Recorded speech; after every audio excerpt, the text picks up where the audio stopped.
Hello, guys, and welcome to episode 5 of the Men Without Masks podcast. So, today we're going to take a deep dive into all things training. Okay, we've had a couple of requests over the last couple of weeks of when we're going to talk about the specifics of what me and Lee do.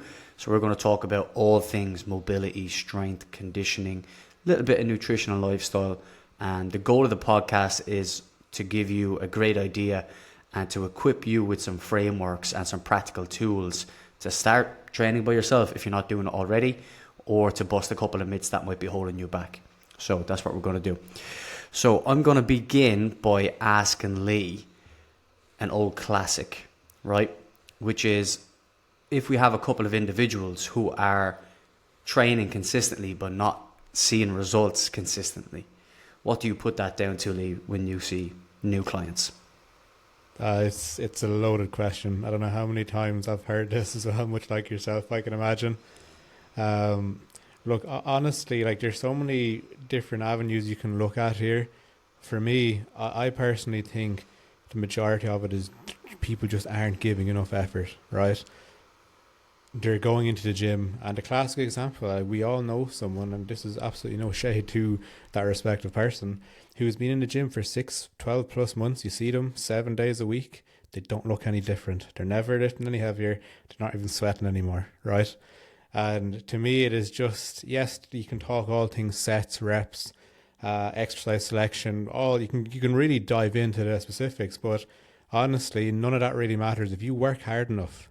And even if you're doing something wrong, but you do it wrong hard enough for long enough, you're probably still going to make pretty great progress, as stupid as it sounds. And I've seen this. This is one thing that I try to get through clients as quick as possible. That obviously we work on technique, we work on helping them understand training, not just going in and getting it done, but just start working hard as soon as you can, push as much as you can, as much reps, as much weight as you can manage, and you're going to pretty much surpass the vast majority of people in there. The people that are worrying about different movement patterns, resistance profiles, how the machines move, what sort of kind of lines of force need to produce, all the technical stuff that really doesn't matter for 90% of people, to be honest. So to me, that's all it is just a lack of effort, lack of hard work. I feel people have also fallen into the trap that just by doing you get results, just by turning up. And I heard this a couple of years ago. A friend of mine's a PT, and he said he had a lady start with him, and she honestly thought just by coming into the gym that was all it took. I mean, for the newbie gains, to be honest, yeah, you know, your first couple of weeks, first couple of months is great. You know, you could get away with some progress and having poor nutrition and being underslept there, but there definitely becomes a point where all that becomes super, super important the longer you do it, you know. And I think it's a positive thing because it almost makes you look at all the other stuff that's going to make you be healthier as well and live a longer life, you know. Everyone gets into it at the surface, okay? Surface level, everyone will tell you they want to lose more fat, gain more muscle, get a bit stronger, okay? Yeah. But when you go down into the depths, which I love having conversations with people during their initial call with me, and they'll all tell you that. It comes down to stuff that's a lot deeper, you know, about serving other people well and living a long life to serve their family well and stuff of that nature, you know. But yeah, when you're 1, 2, 3 years into the game, if you have been consistent and you're not seeing results, you know, just don't forget about the sleep, the foundation of it all. How does your movement and your eating habits change when you're stressed, right? I used to love this question. On a scale of 1 to 10, how stressed are you on an average day? 7, 8. Okay, cool. Next question. On those stress days, how do your movement habits change? Oh, I sit on the couch, watch Netflix to try to get a bit of comfort. Okay. On those stress days, how does your eating habits change? Oh, well, Jesus, I ate loads more chocolate, crisps, or whatever the case may be. I was like, and on those stress days, how does your sleep habits change? Oh, I'm up for longer, blah, blah, blah. So, you know, sleep and stress is the foundation on which we build upon. But if you're a beginner, your first couple of weeks, couple of months, you know, you touch a weight, you're going to get significantly stronger. But when that starts to stall, you got to start looking at all the other factors that are involved. You know, like the things that you touched on. Effort. How close are you to failure? You know, how many sets are you doing? And sleep, stress, recovery, and nutrition. Obviously become big rocks then when your newbie gains wear off, you know. Yeah, I love it, man. So for you as well, Lee. Just before you jump ahead, there's one thing that I've had a chat with a lot of clients over the past while about, and it's perception of effort, right? The example I give or see most commonly is when people are tired, they don't do anything. Effort drops because the energy isn't there. In reality, the energy is still there. It's a mental game. And with training, I feel that is what catches the vast majority of people as well, is the perception of effort is completely skewed. They think by just getting a small bit of a sweat on, feeling a small bit of a burn, that's it, game over. Or like you said, when you have kind of lifestyle circumstances that are off, it's that much harder to go to the gym. I'm tired, I don't have the energy. Whereas in reality, you're going to be tired at the end of the day, whether you sat on the couch for an hour or gone to the gym for an hour, realistically. I'm more tired after watching an hour of TV than I would be after a hard session. Yeah. So, like, why not just go be tired and get all the positive benefits of doing something good for yourself? You know what I mean? So, I think it's just something that people like to kind of hide behind, that they have a bad day, they have a bad week, tiredness, stress, whatever it is. While we always acknowledge and try to work around these things as much as possible, I think it is still rooted in effort. It's just your perception of effort is different. The actual action needed isn't. Yeah. No, definitely, man. Two principles come to mind when you talk about that, right? And the first principle is moving every day, okay, versus training super hard every day. Obviously, nobody can train super hard every day. Nobody, right? Probably the newbie again for the first few weeks and months. But the stronger you get, the more load and the more stress upon the nervous system. You need to have harder training days and lesser hard training days, right? But do have the principle that you can move every day, right? For me, there's only two factors where we can't move every day. And move, I mean gentle exercise, walk, hike, get outside, do an easy session in the gym. But have the principle that you're going to show up to the gym or your place of exercise or your healthy routine and habit anywhere between 1 and 5 times a week, right? If it's closer to that 3, 4, 5 times a week, we got to have the principle of, again, that movement every day, right? So have that principle, okay? If you're tired or whatever, you can still go there, but you just adapt the session, right? And one of the easiest ways that you can do that is have a deload session. If I was going to do 5 exercises and they were all 4 sets each, I'm just going to cut that right down by about 50%, and I might do 2 exercises at 2 to 3 sets each. And that less stress upon the body is going to help you maintain your strength and fitness, get the mental and emotional short-term benefits of exercise that we're going to get for the day ahead, and you're not putting too much stress upon the body. So you're going to recover from that, very quickly. And the second principle that comes to mind is how close we are training to failure. Now, I know this is a big pillar for you that you talk about with your clients, but very interesting research comes out all the time. If you don't know, guys, if you're looking to build muscle, you simply have to be training near to muscular failure in whatever you're doing. Push-ups, squats, weighted or unweighted. Anywhere from 6 to 30 reps. Close to failure builds muscle to the same magnitude. Mental, okay? So happy days. That gives us amazing flexibility in program design and just whatever weights and exercises that you like doing within 6 to 30 repetitions, okay? Now, there's obviously a lot more detail to it when you get down to it, right? But a lot of people at the start don't train close enough to failure, especially when you get past your newbie gains, right? So that's another thing that comes into effort. So not to take it away from you, Lee, but what has been your experience there, about training close to failure and your experience with clients coming in? Well, what I say to everyone is, if you've never trained close to failure, to all-out failure, how do you know what near failure is, right? That's the golden question. Yeah.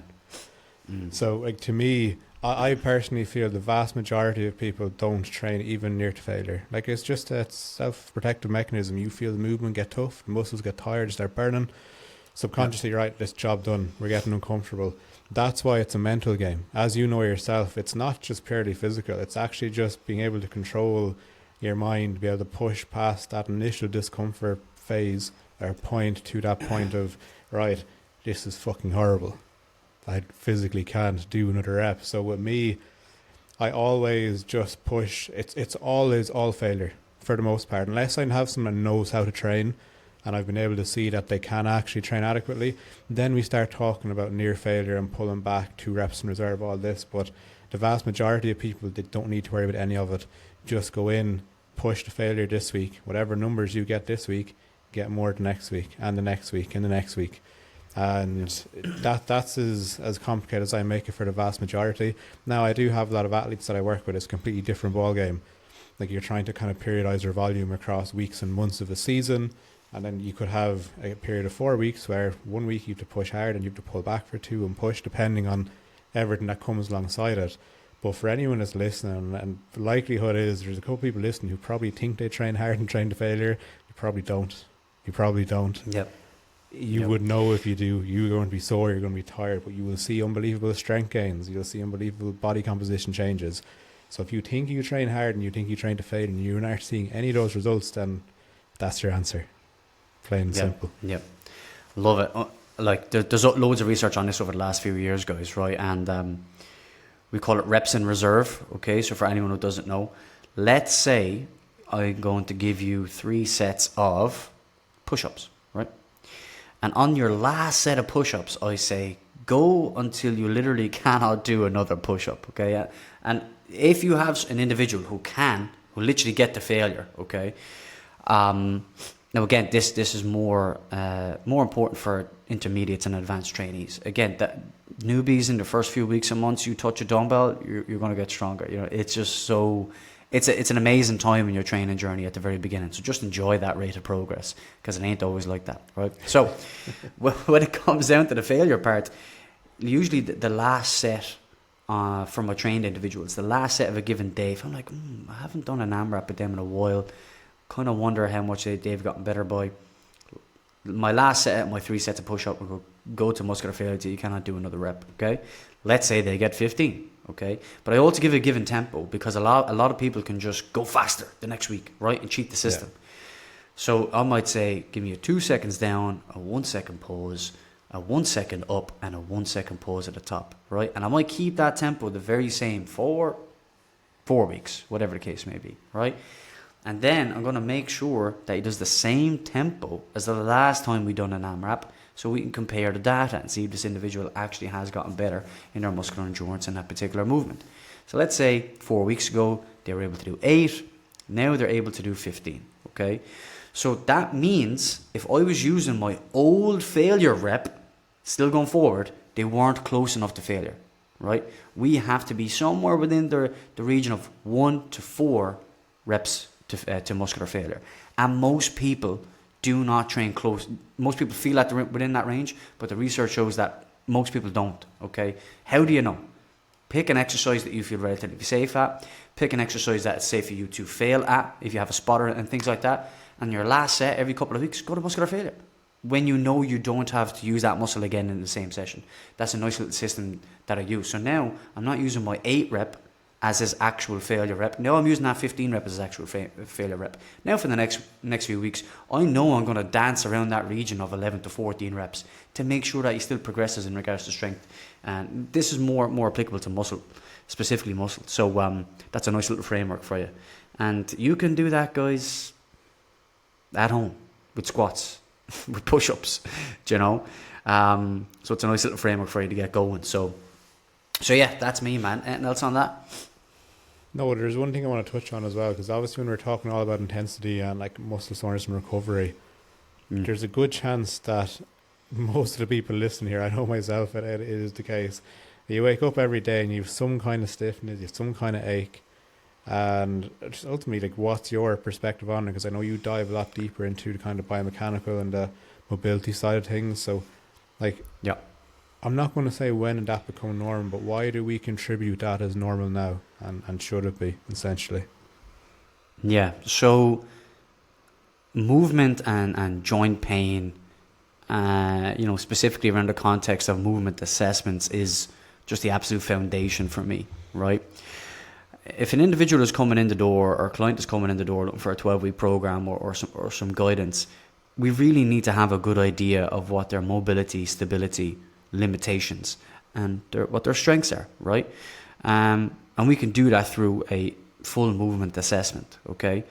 Now, to get back to the direct question, a little bit of joint pain, a little bit of discomfort here and there, guys, is a part of the game of physical exercise, right? It's like going into a boxing gym and not expecting to never get punched in the face, The risks of injury when you do it right in resistance training are way lower than things like running, way lower than field sports, okay? So it's not, we're not saying, oh, you're going to get hurt lifting weights. No, you're actually going to get hurt less lifting weights, okay? But it's just making sure that the little niggles that you have, you might get a little bit of knee pain, a little bit of shoulder pain, whatever the case may be, is to make sure that you're still training around that, okay? Don't do the classic, you go to the doctor, say, oh, shoulder hurts, and doctor say, yeah, stop exercising. Just the worst thing you could do, right?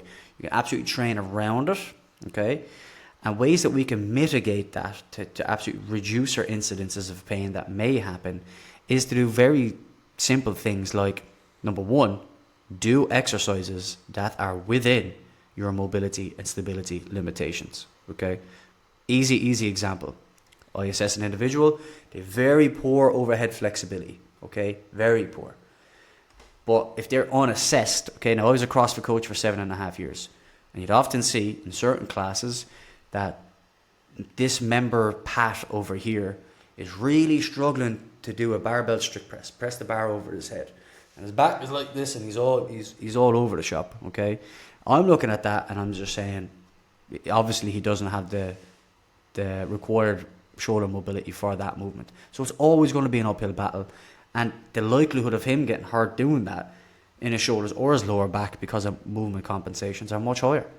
Whereas when you put that person through an individualized movement assessment, I'm going to give him back supported high incline barbell and dumbbell presses to progress that movement, as well as fix the mobility restrictions that he has in the first place, okay?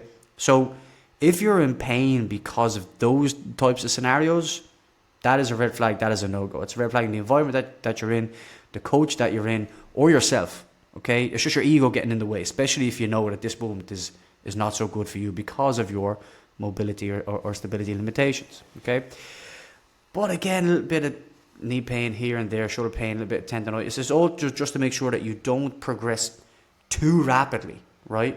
You want to be progressing at around 5%, a week on average. About 3 to 5%, if you're doing conditioning. I like that 5 to 7% range for strength. So that literally looks like, lads, number one, is our exercise within our limitations? The answer is yes, green flag. Next, are we training within 1 to 4 reps of failure? Yes, amazing.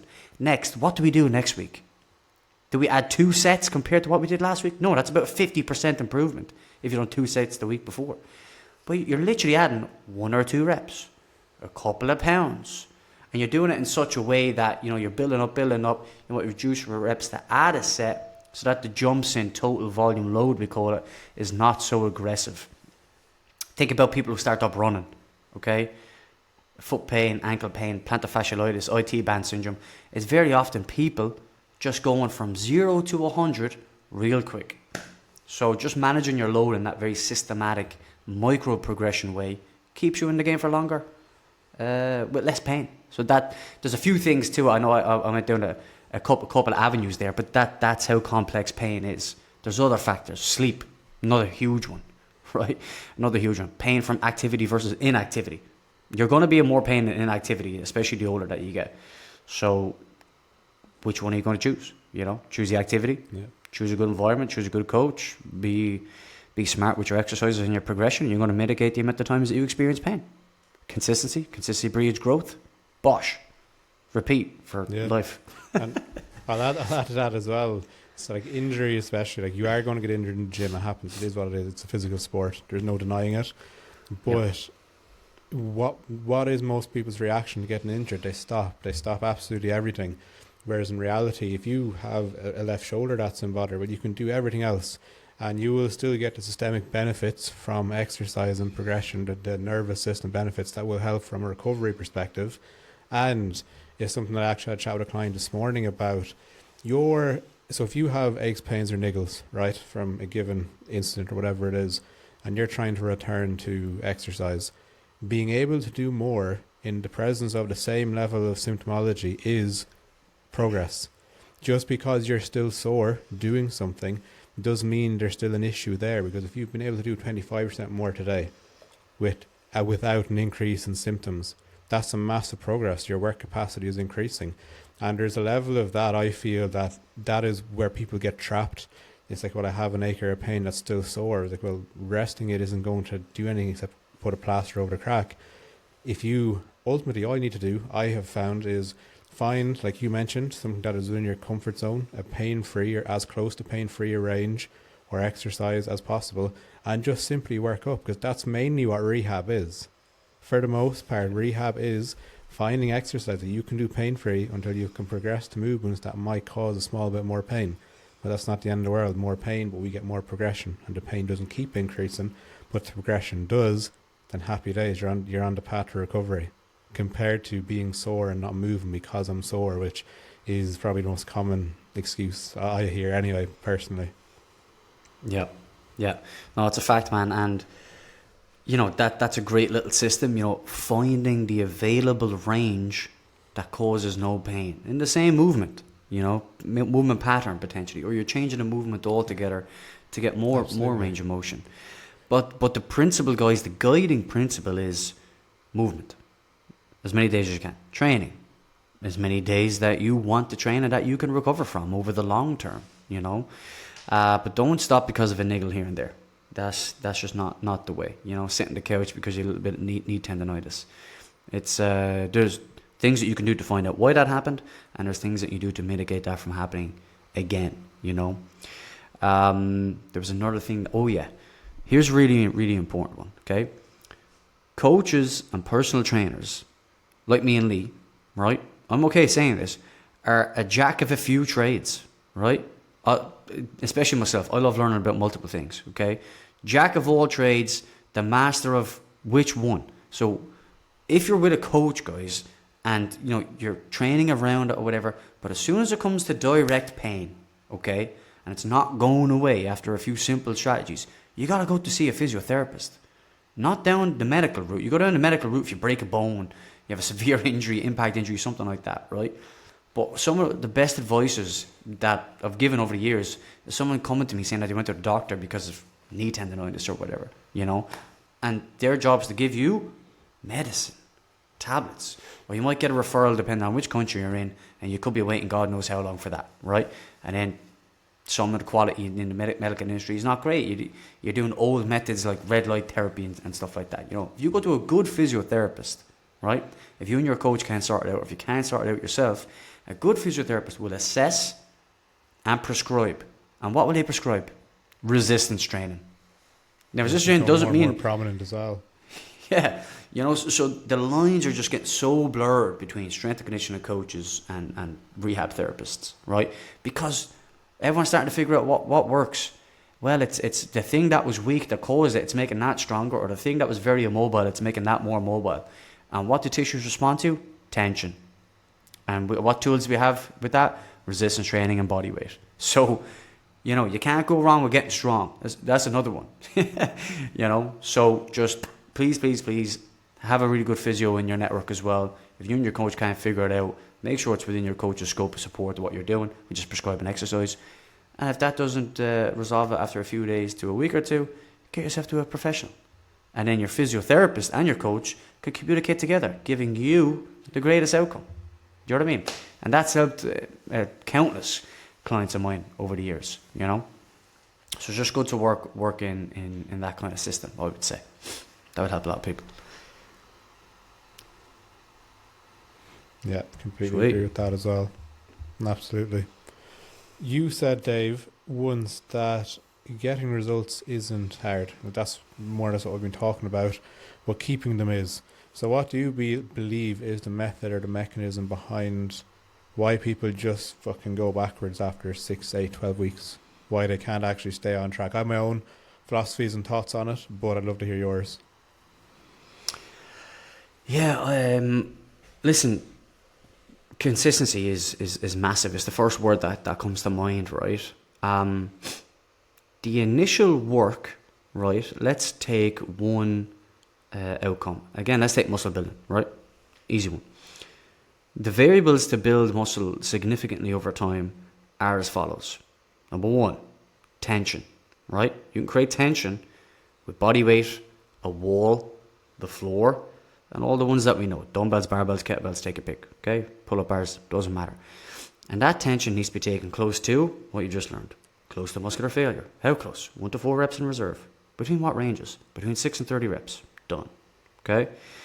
So, you need to do that. For how much, right? Then it comes into the question of how many sets per muscle group per week you're doing that with, okay? So if I do 10 bicep curls and I rest 1 minute, that is a set, okay?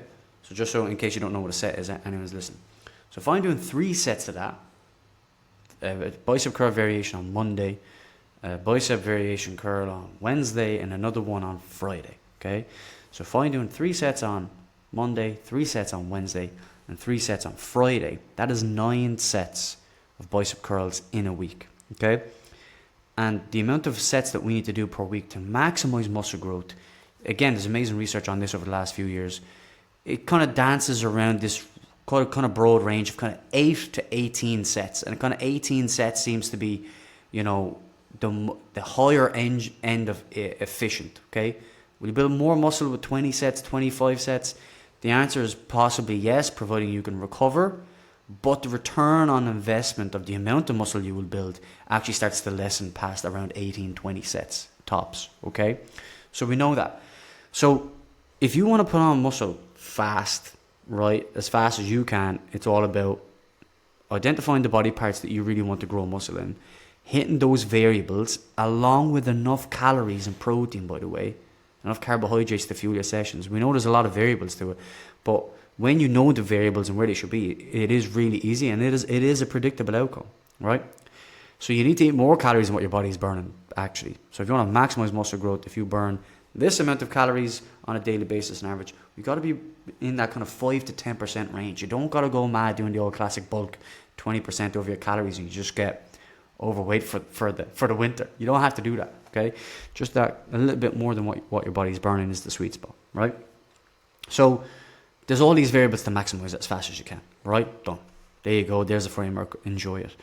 But when it comes to maintaining that muscle, lads, the amount of sets per muscle per week is very low. It's very low. You see this a lot in football, team sports, okay? In the off season, they do more strength and conditioning, do more strength to get as strong as possible for the sport, okay? But in season, they're doing 1 to 3 sets of whatever capacity that they're doing because the fatigue will be low. They'll be ready to play every weekend. The muscle damage is low, but you can maintain strength and muscle mass for months doing volume as low as that. So now we might go from 10 sets a week or 18 sets a week to whatever the body parts I'm really focusing on. And then in a maintenance block, I might bring that all the way down to 3-4 sets a week, right? Kind of in this 3 to 6 sets per week range. It's just so much less, right? So people lose their progress or don't maintain their progress because number one, they think you have to still be working as hard as you did as when you were accelerating results. But you just don't. You can literally train for minutes a day, right? Minutes. You can go get a set of dumbbells at home and do an upper and lower split, bent over rows, whatever close to failure. Doesn't matter what you get. Higher reps is more fatiguing, but you get over it, right? Doesn't matter what you get. Into some dumbbell squats. Doesn't matter what you get. Close to failure before rep 30. Rinse and repeat. You can do 5-6 sets of that, lads. And that is a very effective, time-efficient system to maintain your results. You don't have to be in the gym for 2 hours every day to maintain results. So you do have to keep working at it. Okay? That is a fact. You do have to keep working at it. But the amount of work to maintain is way less than the amount of work to maximize muscle growth. So when you have that perspective, it becomes a lot easier, you know. And the question is, oh, I've only 30 minutes. Great, you've 30 minutes. Maintenance session, off you go, you know. So that's what I would say to that. What do you think? Yeah, I'd agree. I'd agree to certain points of it. I think a lot of it as well is just, it is just lack of precision, lack of accuracy. You know what I mean? Like you said there, you don't need a mass amount to maintain. But what I have seen is, I've had people say these things to me as well. But the problem is, as humans, we all like to take things fucking for granted. So what I have seen with these, because I am well aware of all these things, and I implement them more so with athletes than just kind of lifestyle clients. Because athletes, like, the issue with most athletes is not trying to bring them to work, it's trying to tell them to slow down, right? You know yourself. Whereas I have found these kind of principles, when it comes to more lifestyle driven people, they can use it as a scapegoat. And that is where I see a lot of the issue comes from. And all of a sudden life takes over. Well, I can just get away with doing a bit less and maintain. But the problem is, you're going in with the wrong mindset and the wrong attitude. You're going in thinking that you just have to do less to maintain, right? Whereas you still need to go, you still need to work to some level of difficulty, not to the same extent, but it becomes a wall for people to hide behind. So, like, I would probably be a bit more, I would definitely lean a small bit more kind of, I'm not even going to say old school, because I do use all those principles, but generally a bit more black or white in terms of, like, you don't need to worry about most of this. Just go in and work hard. Let's just do half your sets this week and do those half fucking hard. You know what I mean? Yep. But again, it's all about the person you have in front of you as well. If you have someone who can auto-regulate, you have someone who knows how to train hard, you have someone who knows how to recover, fantastic tools. Like, I have a rugby player at the minute, we brought him through his first full season. We had him back for the off season, and we've ran through different approaches. And here's the other side of it too. Everyone responds differently. There's no black or white. So with this guy, we started off just kind of running more higher frequency work, keeping the volume down, hit a wall. Right, we switched to higher volume, which in season shouldn't be the way, but we pushed the volume up, the intensity down, bang, 3-4 months of unbelievable progress. Then we hit another wall. So it's knowing when to push and when to pull. And for the remainder, from kind of Christmas onwards, it was coming into the business end. Took the exact approach you mentioned there, where volume is split in half again. We have managed to maintain for the past couple of months, which is fantastic, because then we're ready to go come the off season. What do? We go straight back, higher volume, higher intensity, because recovery is dialed in. You know what I mean? So I think a lot of it, for whoever is listening, and maybe people won't agree with me on this, if you aren't at least intermediate, or if you don't consider yourself like a hard trainer or an athlete, you probably just need to err more on the side of hard work.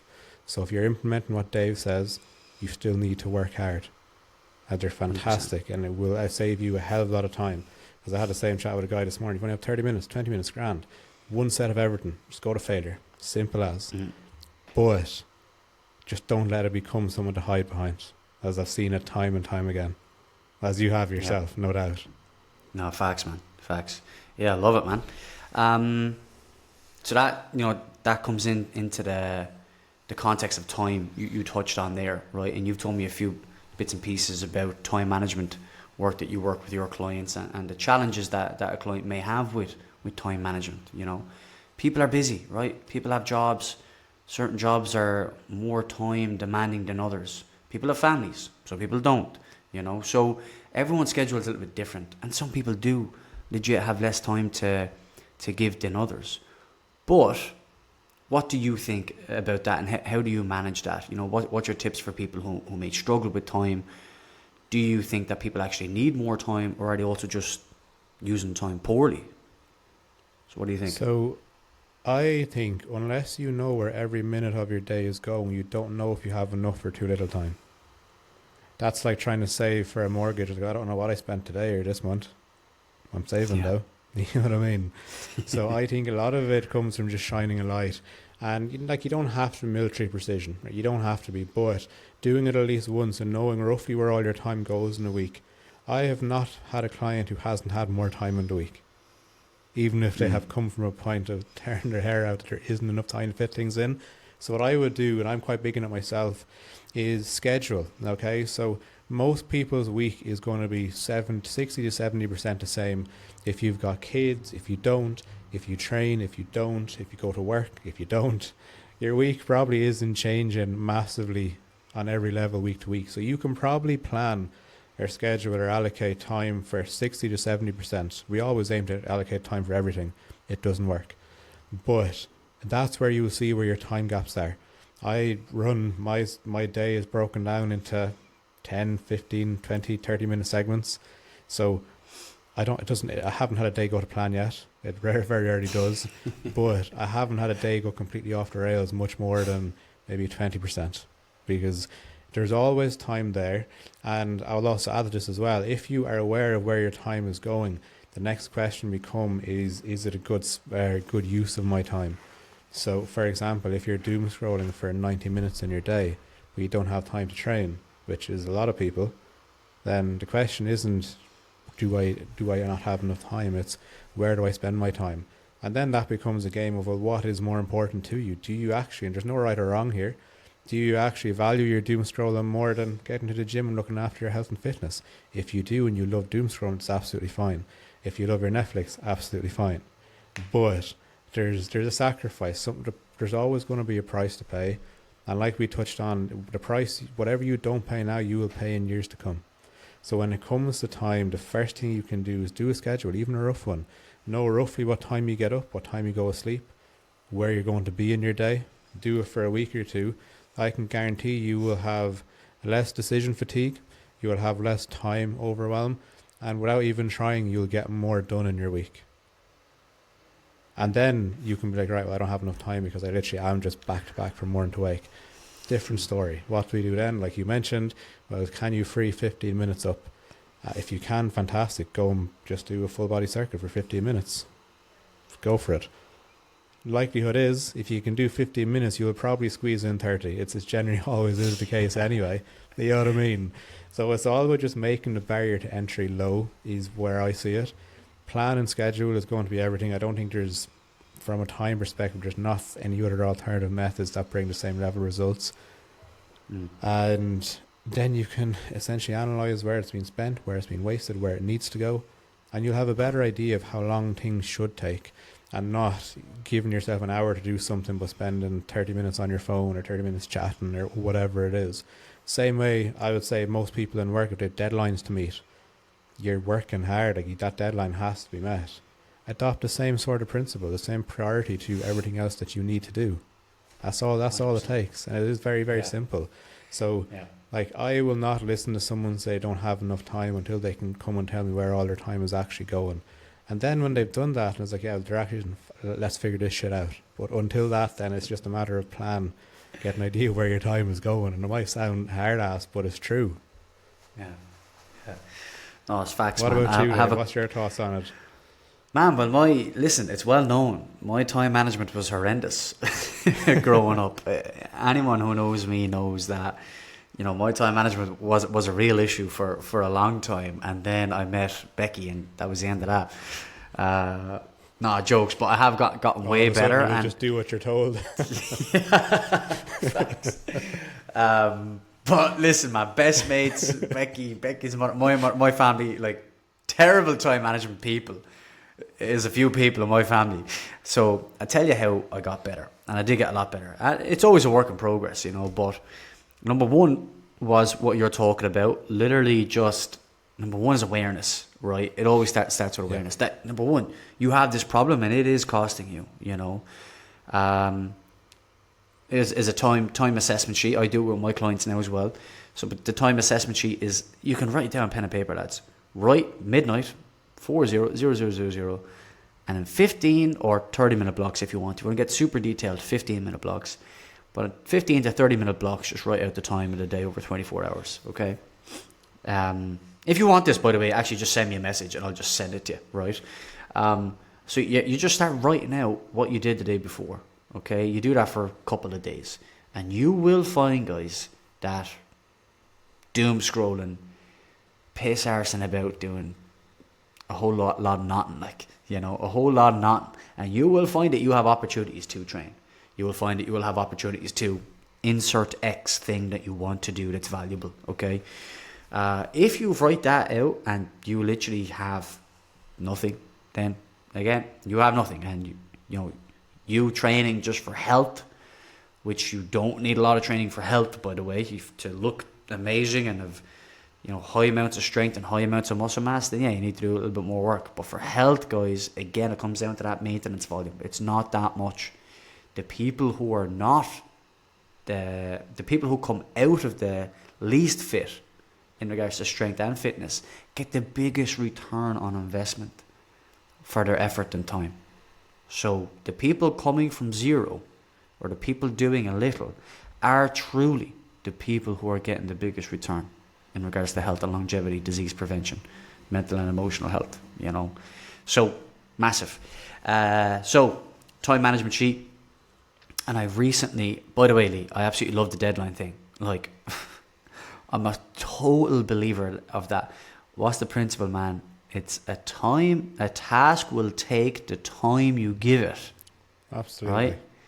If you give yourself, I've a week to do this, it's going to take a week to do it because you're giving yourself the week to do it, But if you're saying, my boss just rang me and said, if I don't have this done in an hour, I'm fired.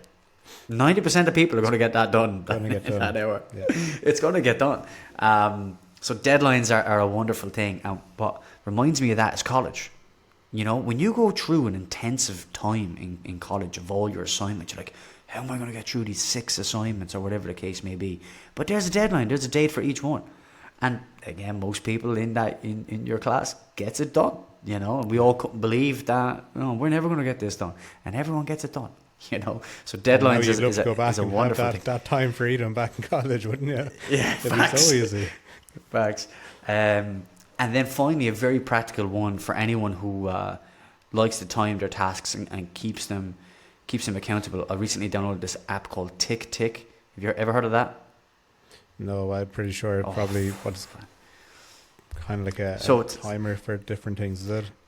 Yeah, so remember that Eindhauser matrix that we learned in Dubai, Lee? Yeah. Remember that when we were at so there's that in it, and there's just write out all the things that you need to do, okay? Things that you need to do on a daily basis, or things that you need to do every Wednesday, or things that you need to do, whatever. It's super, super easy for you to put that into the app. And then you put it into your Eindhauser matrix. I hope I'm saying that right. Urgent and important, not urgent and important, or whatever, 3 or 4. And then you just select whatever one that you're going to work on that time. You can select an individual timer for each one. So I'm just like, right, podcast prep, 30 minutes. I have my phone up there on its little stand. I press 30 minutes, put my phone on Do Not Disturb. Boom. And I'm looking at it. And as soon as I get the little itch, the urge to stand up or talk to Becky or scroll on Instagram, I'm looking at my timer. I'm like, oh no, I'm doing this thing and I have 10 minutes left to do it. I'm going to finish this task. So that really does help a lot. So get cracking at that. Find what time you have available, guys, to put these principles into play, and use that little tool there to shorten the time it takes to do your tasks, therefore giving you more time. You know what I mean? 100%. I'm actually a big believer in collapsing tasks. So like for my example is like I hate cooking. Like even batch cooking, I hate it. I do not want to spend any time doing it personally. Yeah. But what I will do is I will do it alongside something else. So that's what I kind of like with a lot of clients, that we look at what they have to do is, right, what of these lists of things that you have can you simultaneously do? Things that don't require much thought, that don't require much in the way of innovative thinking. It just requires effort. And if we can jump in and group in multiple actions and multiple tasks, you've saved yourself time. So, and there's always some. And alongside this as well, how often even has something ever taken as long as you thought it would? Right? Yeah. Especially when I use that app, it doesn't. Yeah. Especially when I use that app, man, I'm way better. Yeah, so like there was a client that comes to mind, like she was just extremely overwhelmed and like a lot on. In fairness to her, she's as busy a schedule as I've seen and as unpredictable a schedule as I've seen. So that's what we did, is like we got a list of all the tasks she had that there wasn't enough time to do. And we were like, look, we can probably get X, Y, and Z done. Okay, we can get these done together. And then let me ask you a question: how many of these things do you spend time just thinking about doing? And she had so many. Like, right, so instead of thinking, I just want you to do, if someone comes up, washing needs to go on, you just go straight away and do it. You don't give yourself time to procrastinate. You don't give yourself time to think and make a bigger deal than it actually is. You just get it done. Especially, there's any number of tasks in your day that don't require much other than just effort or doing something. And you can get those done a hell of a lot quicker. Then if you can join them up with other maybe bigger tasks that require a bit of thinking, then happy days, a lot of time saved. And check the screen time on your phone. I say this to every client that says they don't have enough time. If you are clocking any more than 90 minutes, you have time. And even maybe you might even say 60, you have time in your day. Yeah, it's a killer, man. I don't even want to look at mine, bro. I don't even want to look at that thing, man.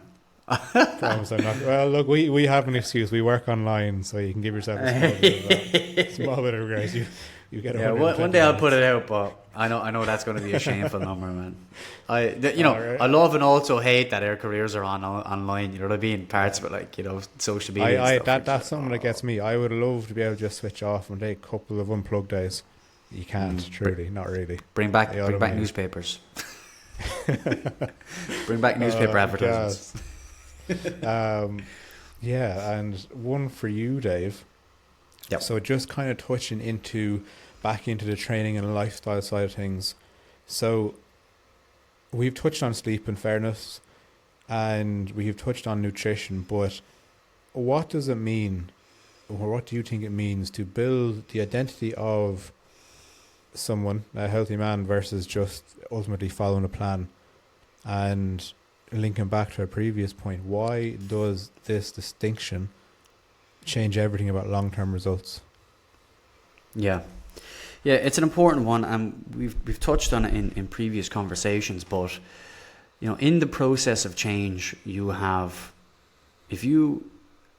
just want everyone to think about one thing that they're really putting off, or one thing that you really do want to change, but you feel like it's a lot of effort, or you just really don't want to do it. Okay. And let's say tomorrow you committed to trying that, okay? For you to actually successfully go and do that thing, okay, it requires you to, number one, remember it, because it's not always top of mind, okay? Number two, actually decide to do it. And number three, follow through and do it. And that requires a trigger for you to remember to do it, and conscious thought and conscious effort. Decisions. That's what it requires, okay? But behavior change coaching is so important because it's set up in a way to make that process very, very easy for you, okay? With a coach in your corner, you have your targets, you're very confident in achieving it, you feel it's well within your current capabilities, you go and do it, coach checks in, keep you accountable, you go and do it 80% of the time, hooray, celebrate, okay? Very important piece. You go and do that, brilliant.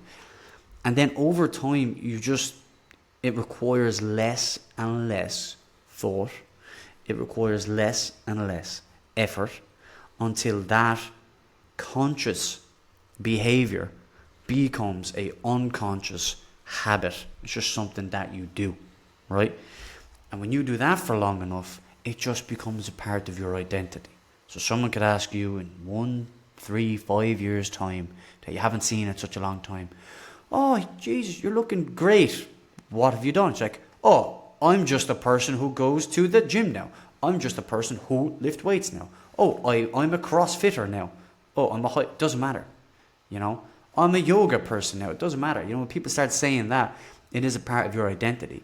And you know that the days that you do that is just at this day, at this time, because that's just what you do. And that is in alignment with your identity. You know what I mean? So getting a coach and all that is super important to help start that process. But you just got to make sure that whatever path you're on, you are learning how to do it by yourself. And you're learning how to fish. You're not just being given a fish. It is that you're learning how to fish. Do you know what I mean?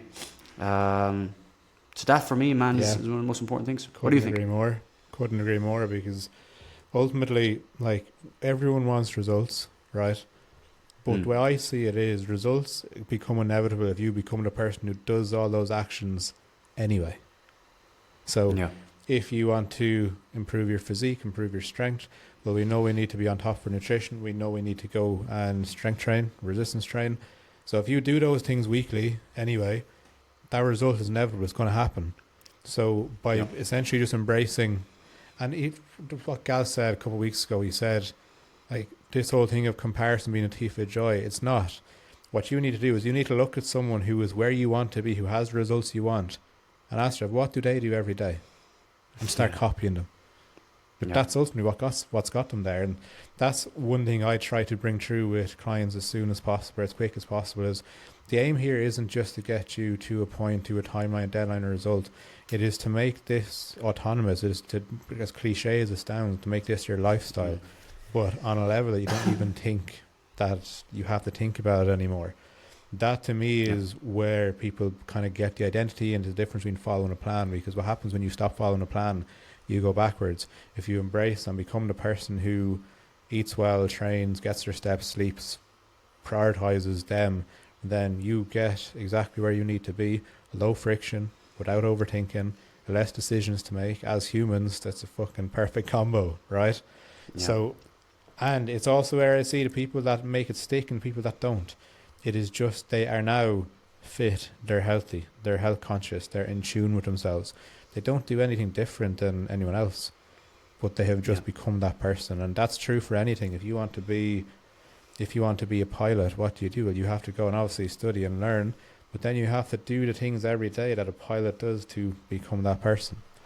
Again, the guy that I used to work with, and we have the pleasure of talking with him next week, mental performance coaching is exactly what it is. If you want to become or get a certain result, you can't just get it. You can't just walk into the supermarket and buy 10 kilos of muscle, right? You have to earn it by taking repeatable daily actions. And if you do these things long enough and efficiently enough, it becomes the norm. And that's where the magic happens, because then you know that you get whatever result you need. Yep, I love it, man. I love it. Yes, let's wrap it up there, my man, and let's tell everyone what is in store for next week. But just before you do that, again, if you made it this far, guys, just want to say thank you very much. We actually had a lot more in store, but as me and Lee are learning about ourselves, we love yapping about training and self-development. 60 minutes isn't a long time. It is not. We're going to have to Joe Rogan this thing up and just go for 3 hours one day. You know, that'll probably happen. I reckon so. But yeah, we really hope that you've learned some principles and applicable tips, you know, on movement, mobility, pain, building muscle. We went through, like, guys, I'm not joking when I tell you, we went through the biggest principles on building muscle there. So go and apply it, enjoy it. We really hope that it has a positive impact on your next training session. If you have any questions, please don't ever hesitate to reach out to myself and Lee. We love talking about this stuff and just helping people out. So if you have any questions on movement, mobility, training, give us a shout.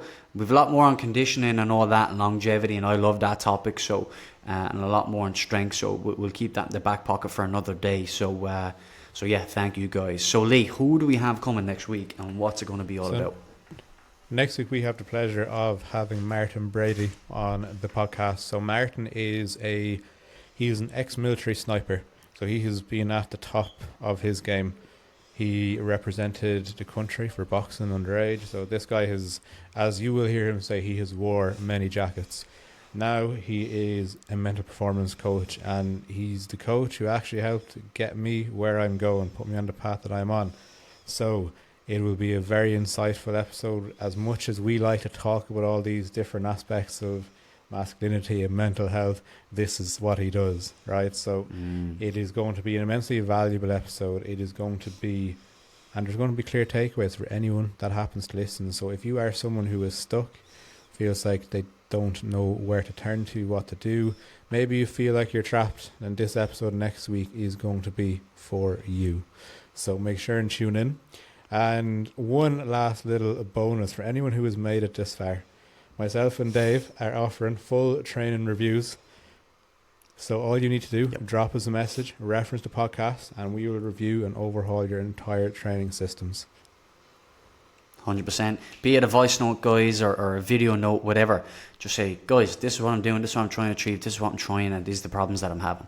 It's very easy for us to send a voice note back, a video note back, and just say, right, sounds like you have this variable is off, that variable is off.